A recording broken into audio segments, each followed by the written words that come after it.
Welcome back. We're here with Catherine Atkin, Director of Carbon Accountable. Welcome, Catherine. Great to be here today. Thank you. So you and Carbon Accountable, I have to actually read this, help make the California Climate Corporate Data Accountability Act. That's a lot of, yeah, it's a mouthful. There. But we can just call it SB 253.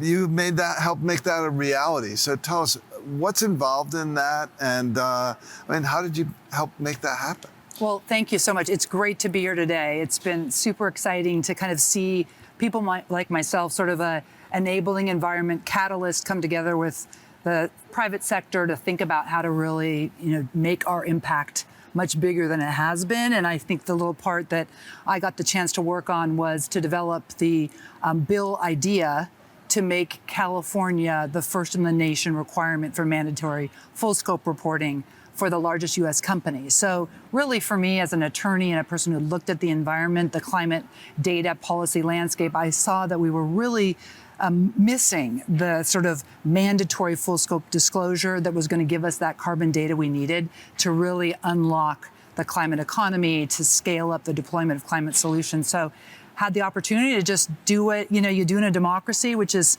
come up with an idea, take it to a legislator, and then work for the last 3 years with a great coalition of other actors to make something like this happen in California, because there were a lot of supporters and there was also a lot of entrenched interests that didn't want to see this happen. So it was a privilege. That's amazing. And you mentioned that data could have the power to unlock this whole other element of our economy. How do you think about the link between disclosure of emissions and risks and action on emissions and risks? Yes. Well, I think that we've already seen it. I mean, when you have mandatory disclosure and you've got to really show your data, it creates this kind of reckoning inside companies. Like, what are we really going to be about? What are we saying we're doing? And I think right now we're really in danger of losing a lot of the public because of this, sort of lack of transparency and sort of a sense that the corporate sector isn't doing what they're saying they're doing, even those that are good actors. So I think now it's time for everybody to sort of submit themselves to the same rules and to, when you see the data, I mean, come on, 90% of most companies' emissions are scope 3. When they have to disclose that, there's going to be a lot of thought about that supply chain, where that's where all that insetting and that decarbonization needs to happen.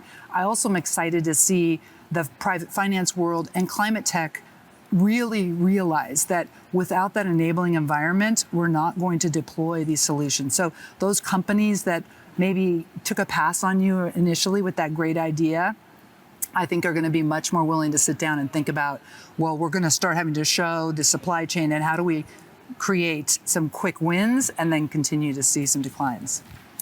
So it seems like forever ago that the SEC was going to have rules like this. So what do you think the influence of SB 253 is going to be? I mean, will there be some influence on whatever the SEC finally comes out with? I mean, I'm of course a big supporter of a strong federal voice on this. This was always a both-and strategy.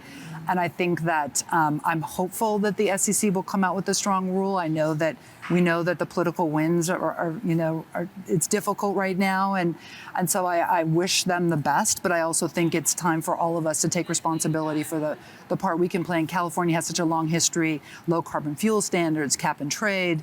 When others haven't been able to act, even if they would like to, California has been able to sort of set the standard and then support the full-scale adoption of this. And the fact that it's all U.S. companies, billion-dollar companies, means that we're going to be getting a national reach with this. In about the 45-ish seconds we have left, what is next for Carbon Accountable now that SB 253 is law?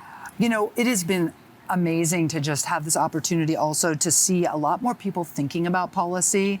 I've loved to see, I'm sort of the missing middle between innovation and government is that sort of like everybody getting a little uncomfortable, rolling up their sleeves and recognizing that we don't get this done unless we actually are all in together. So I'd love to see, more of a brokering and consistent work around policy. There's a lot of other blockers that we need to address. And so for me, that's kind of the next, sort of turn of this wheel. I cannot wait to see what you do. We've been with Catherine Atkin, the Director of Carbon Accountable. And thank you so much, Catherine. Thank you.